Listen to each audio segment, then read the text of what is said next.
Et salut à toutes et à tous, ici Max Ostrad, votre croupier et organisateur pour cette nouvelle saison de la MML. J'ai nommé la MML Make It Rain, j'espère que vous allez bien. Moi ça va vraiment super puisqu'on va rentrer dans le vif du sujet avec cette vidéo après le petit trailer et l'annonce des coachs et des équipes. Il est désormais temps de parler draft, mais avant de faire le power ranking, de commencer un peu tout ça, il va falloir faire un petit point sur les règles, forcément. Quelles sont les spécificités de la MML, qu'est-ce qui en font une draft league unique et qu'est-ce qui a pu faire galérer les coachs. C'est ce qu'on va voir tout de suite. En premier lieu, forcément, la caractéristique majeure de la MML, c'est les ajouts éphémères. Les ajouts éphémères, c'est quoi? C'est des Pokémon qui sont boostés avec des nouveaux talents ou des nouvelles attaques, parfois les deux. Les Pokémon boostés sont évidemment indépendants des Pokémon qui ne le sont pas. Par exemple, Eelektross de base est considéré comme différent d'un Eelektross qui va être boosté, donc qui va être un ajout éphémère. Pourquoi éphémère? Tout simplement parce que ils ne sont disponibles que pendant un tour de pic. C'est-à-dire qu'à chaque fois qu'il y avait un nouveau tour qui commençait, je tirais aléatoirement 3 ajouts éphémères et c'était seulement disponible pendant ce tour-là. Après, ils disparaissaient et c'était impossible de les retrouver à nouveau sur la tier list. Donc ça a fait quelques chamboulements dans les plans de nos coachs, de nos 16 coachs, qui ont un peu eu du mal, d'autant plus que il était obligatoire d'en avoir un par draft. Donc c'est assez compliqué pour ceux qui ont voulu attendre un ajout éphémère jusqu'à la fin. Vous n'aurez pas la liste complète des ajouts éphémères, mais de toute façon, vous avez le Google Doc de la compétition en description si vous voulez aller voir ça. Vraiment, n'hésitez pas si vous voulez vous renseigner davantage sur ce qui a été pris et également sur les drafts, mais c'est un peu dommage de spoiler, donc je pense que le mieux est que vous attendiez tout simplement la fin des vidéos pour ranking pour commencer à regarder un peu tout ce qui est stats, etc. Concernant le Terra Crystal, il ne sera disponible que sur un Pokémon par draft. En général, c'est un mid-tier ou un low-tier qui ne pourra Terra Cristalliser que d'un de ses stabs ou de son unique stab si il a un seul type, plus d'un type Terra Crystal choisi par le coach lui-même. Je prends l'exemple d'un Bronzong. Et bien, Bronzong va pouvoir Terra Crystal soit de type acier, soit de type psy, au choix du coach évidemment qu'il possède parce que ce sont ces deux stabs. Et derrière, le coach va choisir un autre type, par exemple le Terra Crystal feu ou eau.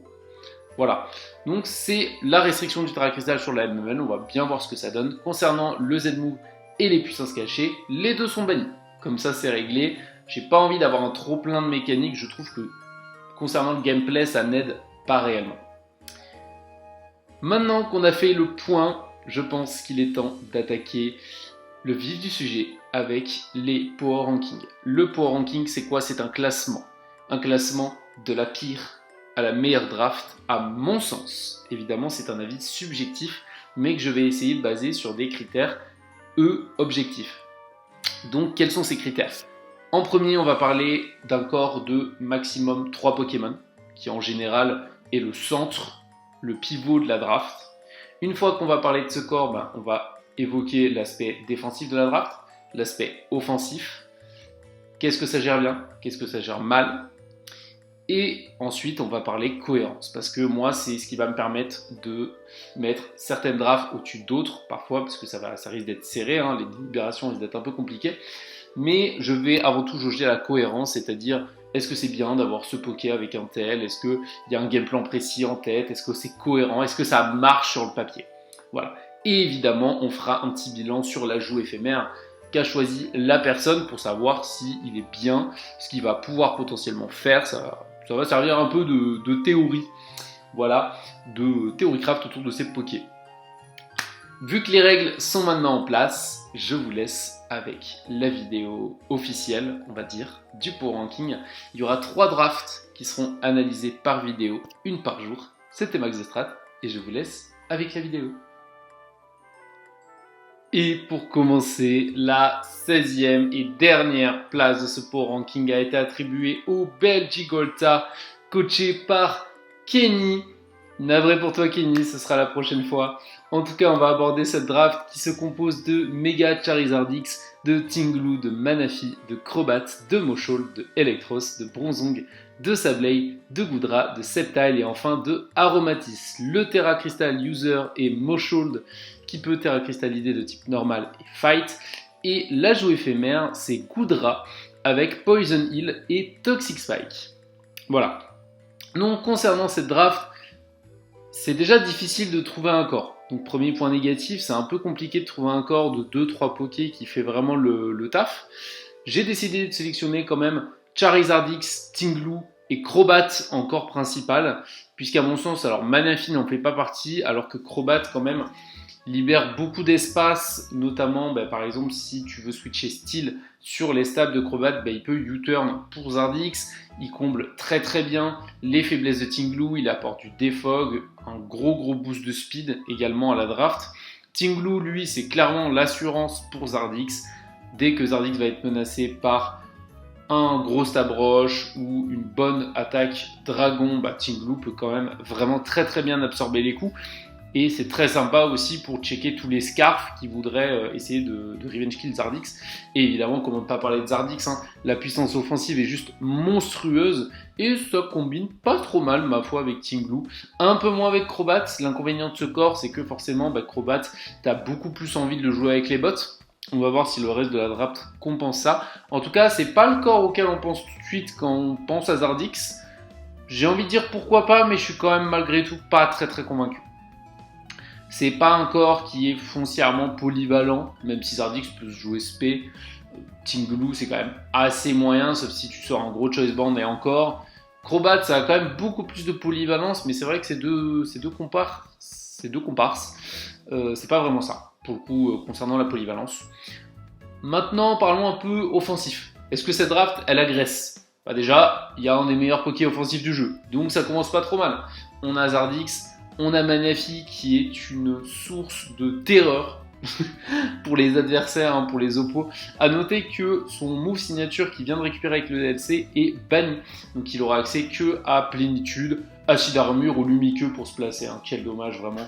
Pas moyen de se placer pour le pauvre Manaphy qui n'a que 50 moves dans cette saison de la MML.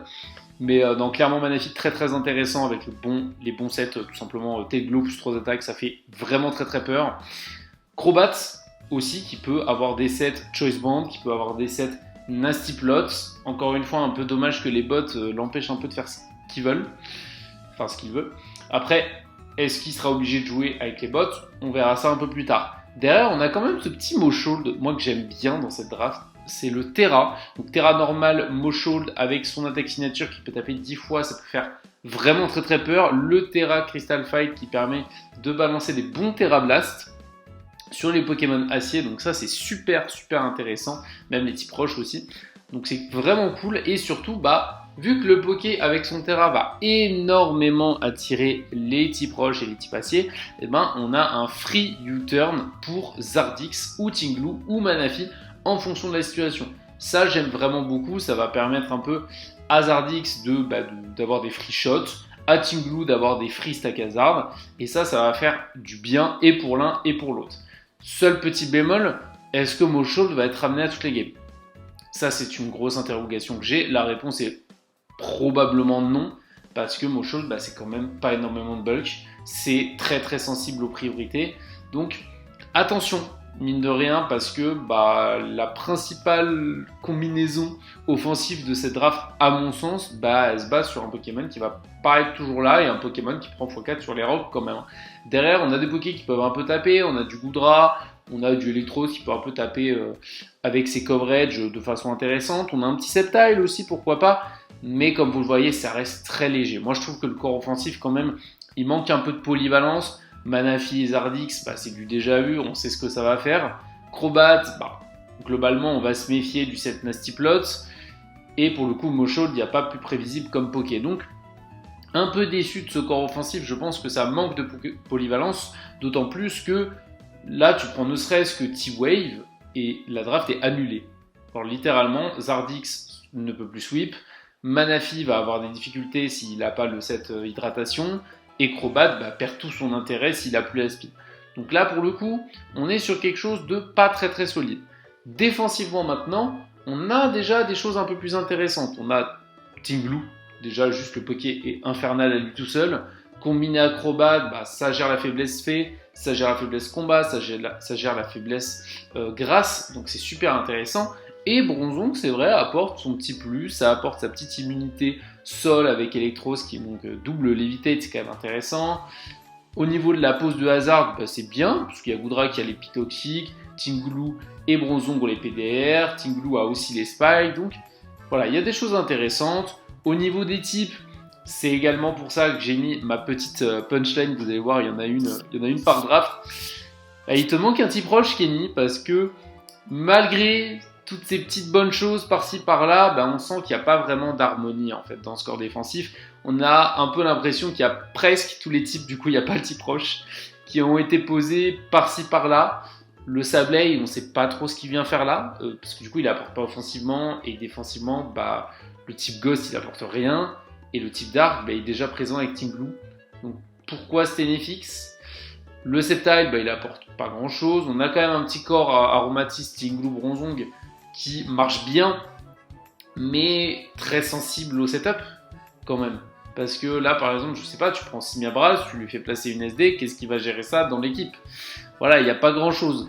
Goodra, c'est très intéressant. Il a son Toxic Orb, c'est super avec les Toxic Spike, etc. Mais il y a Zardix dans la draft, et donc un deuxième type dragon, c'est vraiment pas nécessaire.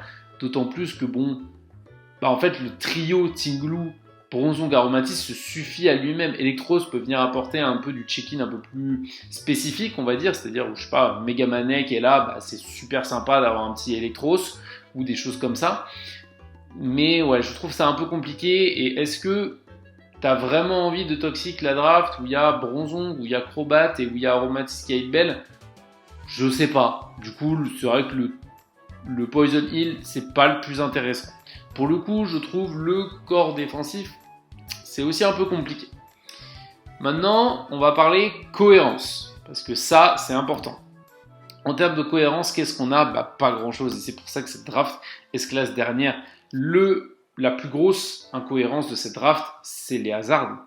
Parce qu'on a un Team Blue qui va venir stack Hazard de façon géniale pour le Zardix, certes, mais dans une guerre de Hazard, c'est Kenny qui est perdant. Parce que tu as le Crobat qui probablement n'aura pas toujours les bots, parce que tu as ce Goodra qui n'aime pas trop les Hazards également, même chose pour Aromatisse, ce Zardix qui prend x4 au rock et qui est la principale win condition de la draft, et il n'y a que du Defog ou du... alors je n'ai plus le nom du move de Moshol en tête, mais voilà, dans tous les cas, il n'y a pas de spinner en fait. Ni de spin, ni de Magic Bones pour envoyer les Hazards. Donc je trouve pas que Kenny est réellement gagnant dans l'affaire. Parce qu'il n'y a pas beaucoup de pokés qui aiment avoir les bots dans sa draft. Et c'est un peu dommage, couplé du coup à une mauvaise synergie globale entre le corps défensif et le corps offensif. C'est-à-dire que Bronzong, Tinglu et Aromatisse, c'est passif.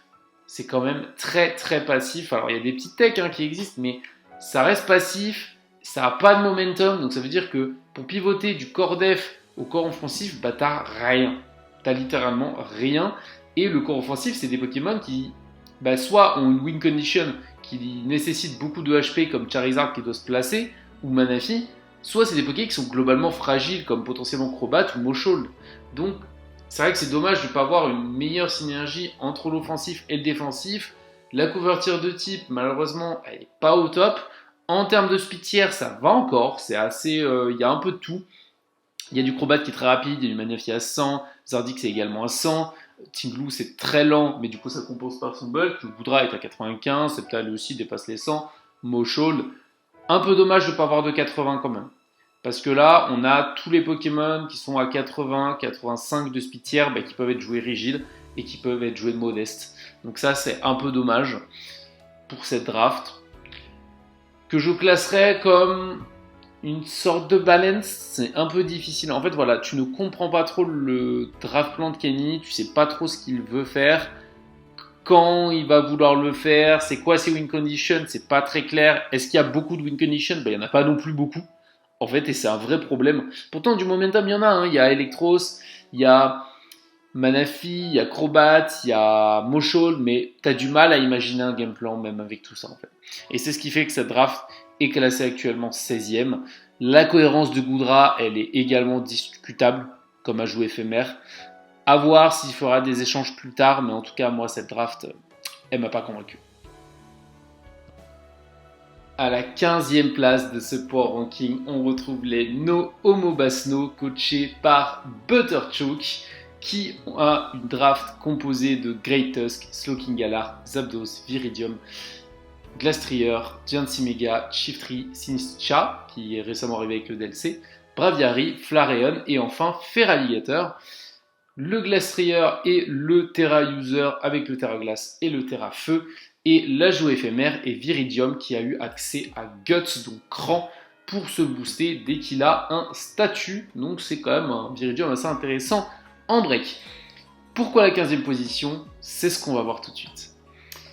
Concernant cette draft de Butter, déjà on a un corps principal qui est composé de Tusk, de Slowking Galar et enfin de Zapdos. J'ai pas mis Diancie Mega alors que c'est pas forcément le 4e meilleur Pokémon de cette draft. Par exemple, il peut être meilleur que Slowking ou meilleur que Zapdos.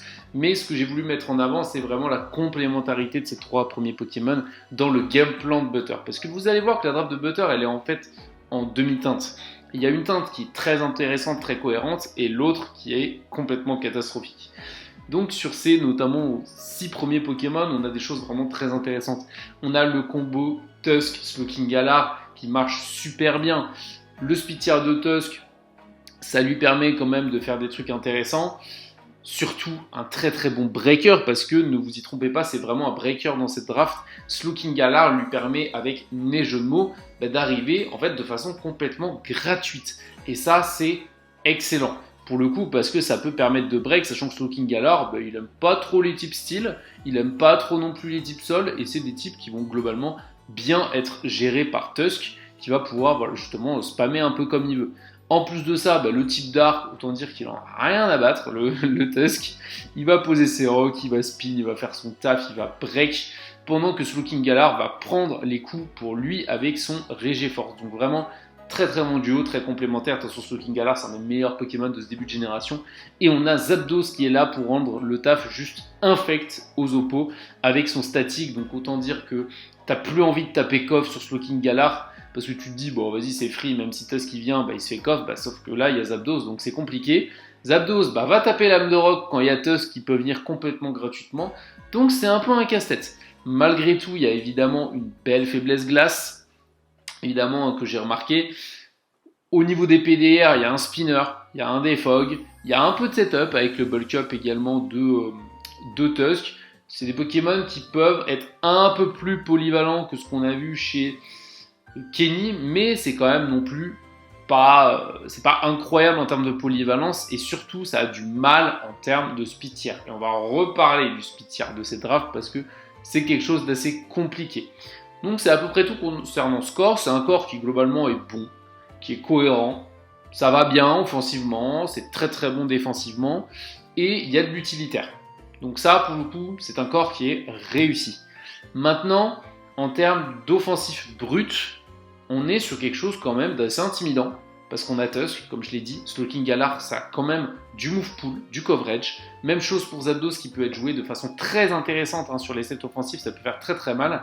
Et on a surtout ce Diancie Mega qui fait vraiment flipper et notamment s'il veut attirer les aciers, autant dire qu'il va y arriver. Parce qu'avec Diancie, mais qui maintenant en plus a Earth Power plus Mystical Fire, autant dire que les styles ils font plus très peur, surtout quand il y a Tusk et Zapdos derrière pour parfaitement les gérer. Donc on a une bonne complémentarité offensive. On a des pokés qui break, on a des pokés qui vont juste menacer un peu tout ce qui passe. Du setup, il n'y en a pas tant que ça, mais il y a quand même Viridium qui vient offrir son très très bon set dans Slam avec Guts, donc pas besoin de jouer Beprin du coup. On a des Pokémon comme Feraligatr qui peuvent poser problème après une DD. Il y a le Braviary aussi qui fait très très peur. Le Flareon qui peut aussi faire des petits dégâts dans les drafts adverses. Et surtout ce Glastrier que je suis très très curieux de voir en action pour le coup avec le Terra Feu pour encore une fois break les styles. On a compris que le game plan de Butter, il aime pas les styles, les styles vont pas exister longtemps. En plus de ça, c'est vrai que les Pokémon fées qui vont un peu emmerder Tusk, pour le coup Slowking il en a rien, mais alors rien à faire. Donc c'est intelligent. Maintenant le problème, ça va être le speed tier. Parce que là, regardez-moi ça. Le meilleur speed tier de la draft, c'est Diancie Mega, je crois, qui est à 110. C'est catastrophique dans le méta actuel. C'est juste pas possible. Évidemment, Butter a l'option Trick Room. C'est une option qui va profiter à Flareon, qui va profiter évidemment potentiellement à Tusk, mais aussi à Glastrier. Le problème, c'est que Tusk, c'est quand même 85. Et un Pokémon à 85, il y a beaucoup de Pokémon qui vont le dépasser. Je pense notamment à tous les Water défensifs qui vont pouvoir venir dessus et mettre une Scald avant que Tusk puisse les 2 HKO. C'est très problématique. En plus de ça, on en reparlera tout à l'heure au niveau défensif, mais le type Water, c'est vraiment pas apprécié chez Butter, pour le coup. Et surtout le coverage associé au type Water. En plus de ça, ça combine pas très bien offensif physique, offensif spécial, parce que, mis à part Zapdos qui sera assez souvent joué défensif, et Diancie qui a une partie de son coverage sur le spé, en fait, qu'est-ce qui tape spé chez Butter? Il y a potentiellement Viridium, mais c'est vrai que Viridium Guts spécial, c'est intéressant, c'est jouable, mais c'est pas optimal, forcément. Donc c'est un peu dommage. En plus, on a Diancie qui peut complètement absorber les statues et les renvoyer, donc c'est dommage puisque on a déjà Viridium qui peut faire ce job. Donc c'est un peu en demi-teinte offensivement. Encore une fois, il y a du très très bon, il y a du moins bien, parce que là, pareil, qu'est-ce qui va être joué Scarf? Viridium, du coup, avec Guts, c'est possible, mais il faut activer Guts pour que ça soit vraiment très efficace.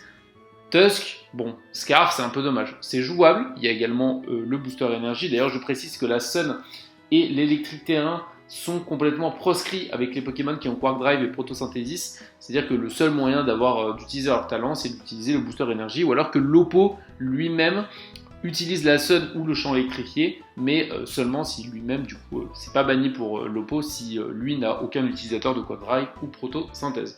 Donc autant dire que le Tusk, bon, il aura pas trop de Sun pour l'aider, et la Trick Room, voilà, ça reste très bon pour Glastrier.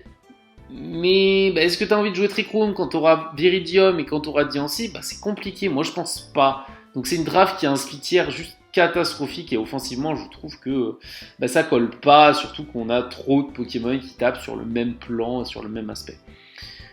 Défensivement maintenant, parce qu'il faut en parler, on a un corps qui défensivement est juste goldé. Tusk, Slowking, Galar, Zapdos, c'est juste incroyable. Glastrier peut apporter ses petites résistances également avec son bon bulk physique. Même chose pour Diancie. Viridium, c'est assez bulky sur le SP.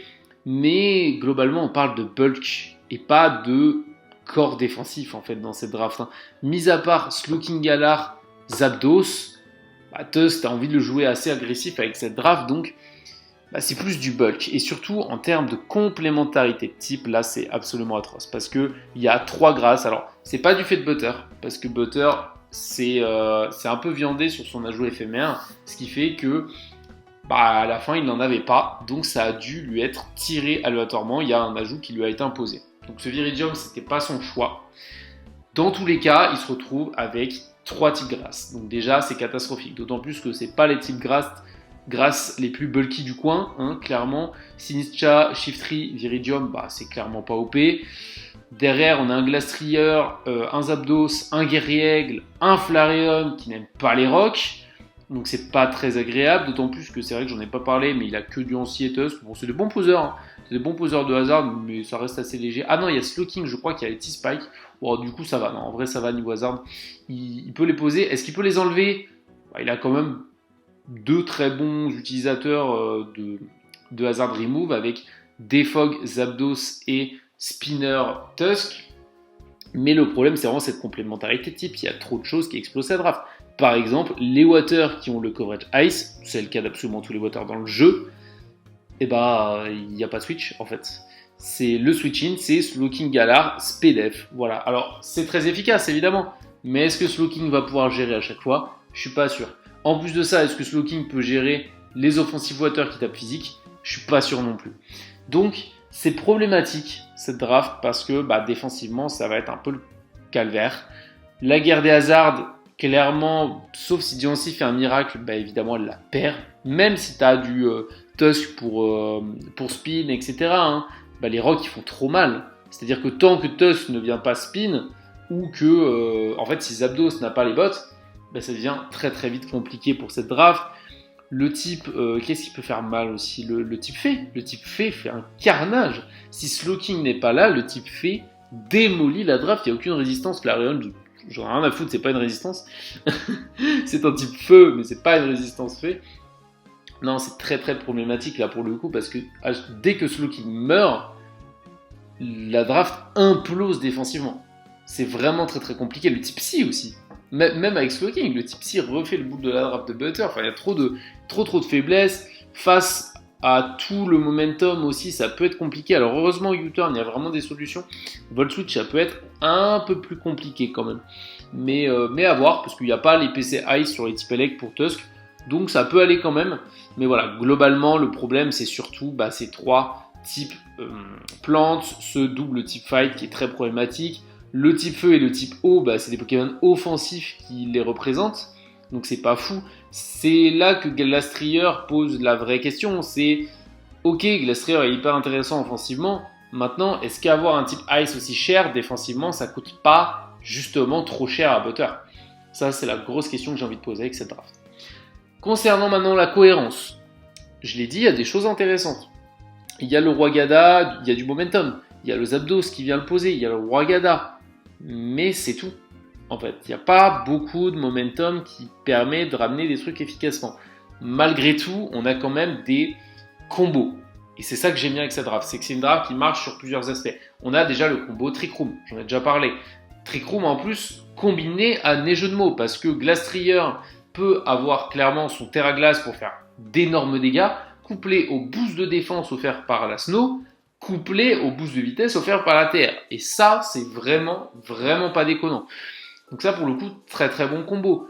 Couplé à la Trick Room potentiellement pour un Tusk sur des drafts assez rapides, ça peut rapidement faire très très peur. Maintenant, des setups, voilà, il y en a également. Donc, comment on va essayer de placer ces setups? J'ai l'impression que c'est une draft qui mise tout sur le fait de break rapidement les types qui sont gênants pour elle. Défensivement, je trouve que ça marche dans l'idée. C'est-à-dire que les styles, je les vois pas vraiment faire très très peur à cette draft. Parce qu'entre le Glastrier qui peut utiliser son Terra-Feu, le Diancie qui a du coverage, le Roi Gada qui a du coverage, le Zapdos qui gère complètement et Tusk plus Viridium qui les break complètement, je les vois pas faire de vieux os. Pour le coup, même chose pour les types sol, il y a quand même beaucoup de choses. Il y a ce fameux triple grâce qui peut permettre de très bien gérer le type sol ou le type water aussi pour le coup en termes purement de break. En termes de break, je trouve que c'est cohérent, ça marche bien. Maintenant, encore une fois, c'est défensivement que le problème est là. Tu ne peux pas gérer, en fait. Tu peux pas gérer. Donc, est-ce que c'est une draft qui va vraiment jouer de façon posée? Je ne pense pas. Je pense que c'est une draft qui va essayer de bourrer au maximum pour rapidement enlever ce qui gêne la draft et comme ça, faire le plus de kills rapidement. Le problème étant, c'est que la draft a trop de faiblesses au global. Et je pense que je pense que la draft n'a pas le temps de mettre en place son game plan. Et c'est le problème avec les lotières, notamment de Butter, c'est que justement, en fait, quand tu n'as pas le temps de mettre en place ton game plan parce que ta draft, défensivement, elle prend l'eau de toutes parts, forcément, ça rend les choses un peu plus compliquées. Et pour moi, c'est ça le principal défaut de cette draft, en fait. C'est encore une fois la cohérence, mais comme je le dis, Butter n'a vraiment pas eu de chance de tomber sur Viridium en ajout éphémère parce que pour le coup, là, ça le sabote un peu de tous les côtés. On va dire ça. C'est une 15e place pour les No MOBA Snow et je pense qu'on va pouvoir finir cette vidéo avec la 3e équipe et la 14e place. Pour conclure cette vidéo, on se retrouve avec la draft. C'est une surprise, mais la draft de Cresserelle, qui n'est autre que le tenant du titre de la MML précédente, de la saison d'avant. Est-ce qu'il va faire mentir tous les pronostics?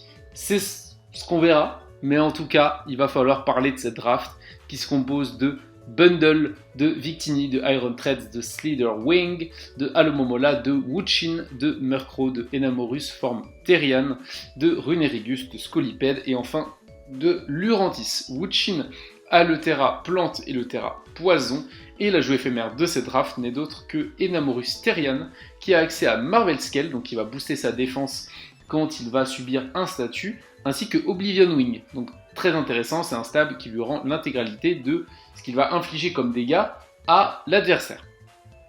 Attaque signature de Yveltal au passage. Donc c'est une draft qui est très très particulière pour le coup et il va falloir l'aborder. Déjà j'ai hésité à la mettre plus haut parce qu'il y avait deux autres drafts qui pour le coup étaient vraiment en compétition pour la 14e place.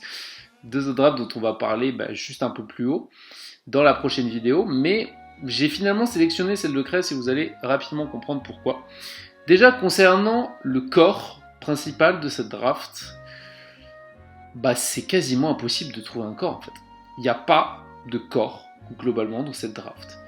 Si on devait en donner un, ce serait Iron Bundle, Iron Threads et Enamorus Therian. Mais ce n'est pas vraiment un corps à proprement dit parce que en fait Iron Bundle c'est le genre de Pokémon qui vont à part dans une draft, c'est-à-dire que tu ne construis pas ta draft autour de Iron Bundle, juste Iron Bundle est une plus-value en fait. Donc il faut que tu aies 10 Pokés qui soient vraiment très bien ensemble et Bundle il vient faire un peu ses bails à côté. Du coup c'est pas vraiment un corps, mais bon on a quand même le duo Iron Threads plus Enamorus Therian qui est super intéressant parce que vraiment Threads a une très bonne SPDF. Enamorus, lui, comble bien les faiblesses de Iron Threads et inversement, et surtout avec ce nouveau talent qui est Marvel Scale, Enamorus pour le coup peut vraiment très bien tanker sur le physique, donc c'est intéressant. Bundle, ça a quand même du bon momentum pour coupler avec Threads, c'est intéressant. Threads, ça peut mettre les rocks, ça peut Volt Switch. Voilà, il y a des options, il y a du setup, il y a un peu du revenge kill / sweeper avec bundle, ça manque de break, mais bon on va voir que pour le coup ça la draft n'en manque pas. Donc parlons tout simplement du corps offensif, tant qu'on y est. On a en addition de bundle Victini plus Slitherwing, qui sont les deux Pokémon offensifs principaux. Il y a aussi Scolipede, mais on va en parler juste après. Pour le coup, Victini Slitherwing, c'est là pourquoi ? C'est là pour la veste de combat. Voilà, il n'y a pas d'autre, faut pas aller chercher plus loin. Bundle, son principal problème, c'est que la veste de combat existe. Donc déjà, faut pas miser CH Pump. Et de deux, faut tuer l'adversaire. Et ça, c'est dur quand la moitié des Pokés peuvent avoir 50% en plus de SPDF. C'est très dur. Donc l'avantage de Victini, c'est qu'il tape comme un sourdingue avec Vicreate. Et donc, ça peut permettre d'éliminer un peu tous les Pokémon qui seront trop orientés spécial pour gérer Bundle. Il n'y a qu'une chose à faire, c'est de faire hop, un petit flip turn into Victini. Et pour les Pokémon qui ne seraient pas touchés par Victini, on a Slitherwing. Slitherwing, ça permet également un très bon Revenge Killer avec First Impression. C'est assez intéressant parce qu'en termes de speed tier, quand même, la draft est pas mauvaise. On va dire que c'est un peu tout noir ou tout blanc parce que il y a Bundle qui a 136, je crois de souvenir, donc c'est excellent. On a Slitherwing, alors là je ne saurais pas vous dire la speed de Slitherwing, mais je crois que c'est 80. On a Victini qui est à 100, on a Iron Threads qui est à 106. Ah mais oui, mais en plus j'ai les stats juste au-dessus de moi, 81 la speed de Slitherwing, excusez-moi. On a donc le Scolipede qui est à 112 et qui a accès à Speed Boost. Donc là-dessus quand même on est vraiment varié, mais c'est vrai qu'à côté il y a des Pokémon comme Runerigus ou Alomomola qui ne font pas trop les fiers. Pour le coup, c'est pas ouf. Mais quand même, une speed qui est intéressante, il y a des Scarfs qui sont très intéressants, Victini Scarf c'est excellent, Iron Thread Scarf ça l'est aussi, et Scolipede peut être considéré comme un Scarf absolument à toutes les games. Donc, en termes de Revenge Kill, ça va. La draft, elle est quand même solide. Il y a des Pokémon qui font peur, c'est pas vraiment le problème. Déjà, premier problème, le momentum. C'est Victini, c'est Iron Threads, c'est Bundle, c'est Mamambo qui a accès depuis peu à Flip Turn. Donc on se dit voilà, c'est très bien. Mais bon, c'est quand même des Pokés qui sont là pour break. Pour la plupart. Pour faire peur, vraiment. Il y a U-Turn Slitherwing aussi, je l'ai pas dit. Mais voilà, la plupart c'est des Pokés qui sont là pour break. Ou pour apporter un truc. Donc en fait, s'ils passent leur temps à faire du momentum, c'est bien, mais c'est pas top. Et surtout, ces Pokémon, et là j'insiste, ne vont pas ensemble. Et c'est ça le problème du corps offensif de Crest, c'est qu'ils vont pas ensemble. Alors oui, Victini et Slitherwing vont bourrer sur le physique, et c'est bien, parce que ça va aider Bundle derrière à break sur le SP. Mais c'est tout, en fait ça s'arrête là. La complémentarité de type, elle est inexistante. Bundle, il y a un petit problème, c'est que en fait Bundle, il n'y a pas de type en particulier qui l'embête. Il y a un peu les styles avec une bonne SPDF, mais la plupart, ils ont le type sol également, ou le type roche. Donc en vrai, ils s'en fichent un peu. Il n'y a pas de profil type de Pokémon qui gère Bundle, en fait. C'est beaucoup de petites techs, de petites astuces, etc. qui font que c'est intéressant. Victini, à part le fait qu'il résiste à Mach Punch, qui est également le cas de Scolipede et de Scissorwing, il n'y a pas grand chose en commun, quoi. Il l'aide pas énormément. C'est un peu pareil pour Scissorwing et c'est un peu pareil pour Scolipede, je trouve. Donc c'est ça qui est un peu dommage. En fait, ce que j'aurais bien aimé voir, c'est davantage un corps avec quand même un bon breaker physique, mais un trio de Pokémon qui se combine très bien en termes de type à côté de Bundle. En fait, pour faire un peu cette double menace et de faire de Bundle le Pokémon contre lequel t'as pas envie de prep mais que t'es obligé de prep parce qu'il y a un corps qui va super bien ensemble, qui met trop la pression, qui se combine trop bien, et à côté de ça t'as Bundle qui fait figure d'électron libre et qui vient faire le revenge kill, etc., et qui est très problématique. Là t'as un peu l'impression qu'il a juste pris tous les Poké physiques qui lui passaient par la tête et qui s'est dit vas-y, ça va aller bien avec Bundle. Moi je trouve que ça ne marche pas, d'autant plus que on va en parler maintenant, le corps défensif c'est pas ça non plus. Le corps défensif, il est plus intéressant par contre. Parce qu'on a ce Iron Treads qui, pareil, un peu l'électron libre défensif, qui peut faire un peu tout et n'importe quoi. On a Alomomola, Regiforce plus Enamorus. Ça c'est vraiment solide. Hein. Le Wuchin en plus qui va venir emmerder encore plus les Pokémon qui tapent sur le physique. Là pour le coup c'est chiant. En plus de ça, Runerigus il apporte vraiment une très bonne complémentarité de type. Ça c'est sympa. Maintenant, en termes de complémentarité de type, on pourrait mieux faire. Hein. Le type Water, une fois Alomomola mort, c'est compliqué à gérer. Il y a beaucoup de types comme ça qui peuvent franchement se faire plaisir. Hein. Le type Vol, c'est un carnage. Alors si le Marvel Scale de Enamorus Therian n'est pas activé, le type Vol peut vraiment faire très mal. Et le type Vol sur le spécial, encore plus. Genre, je prends l'exemple d'un Tornadus Therian, là, il se ferait extrêmement plaisir. Et deuxième problème, les pièges de roc. Parce que là, on a Enamorus Therian, on a Scolipede, on a Victini, on a Bundle, et on a... alors, Scissorwing ne prend pas 25% sur les pièges de roc, mais quand même... si, peut-être en plus, je crois, j'ai un doute. Je ne sais plus, ça pour le coup, faudrait que je vérifie, mais je crois pas. Mais c'est très problématique. Voilà, on a beaucoup de Pokémon, et ces Pokémon-là, ils ne veulent pas avoir les bottes, mais alors pas du tout. Si tu veux profiter justement de cet attrait offensif, c'est-à-dire de dire je vais jouer à un band et à côté je joue Bundle, t'as surtout pas envie de prendre les rocs. Surtout quand t'as que deux moyens de les enlever, qui sont Murkrow, je pense pas que Cresserelle va avoir envie de ramener Murkrow tous les jours, et Iron Treads. Donc là-dessus, c'est difficile. D'ailleurs, j'en ai pas parlé tout à l'heure, mais les setups également, ils sont présents dans cette draft. Ils sont présents, mais sur des Pokémon, pour le coup, qui font partie des fois du corps def, comme Enamorus. Donc pour le coup, ça, c'est un peu compliqué.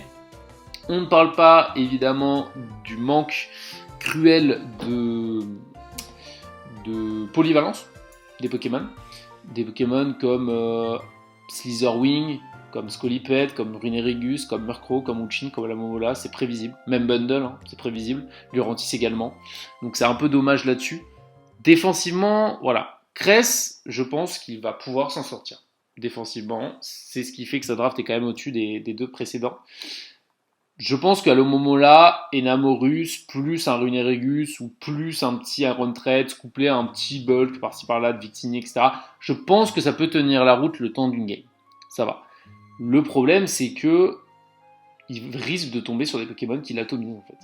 Genre, typiquement, un bon type Elec, à partir du moment où Iron Treads n'est plus là, c'est uncheckable. Ça peut être dur même pour Runerigus. Hein. Si c'est un Terra Blast Ice, c'est vraiment très très dur, ou plutôt Water même contre cette draft. C'est très très dur. Donc voilà.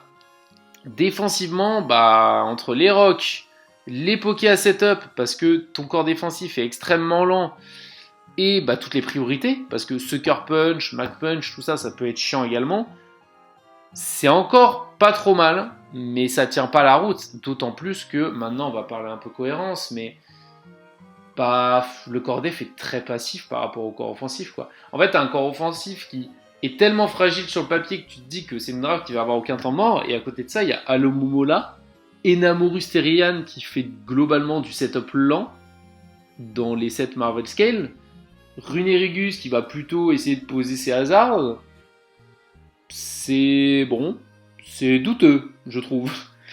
Heureusement, Alomomola a accès à Flip Turn, parce que sinon, là, pour le coup, ça serait vraiment très compliqué. Si en plus le corps dev pouvait pas se permettre d'envoyer les Pokémon offensifs, qui sont quand même assez fragiles. Hein. Mine de rien, Victini, ça a un peu de bulk, Code de fer aussi, mais sinon, ça casse pas trois pattes à un canard tichot. Hein. Globalement, en termes de bulk, c'est pas top.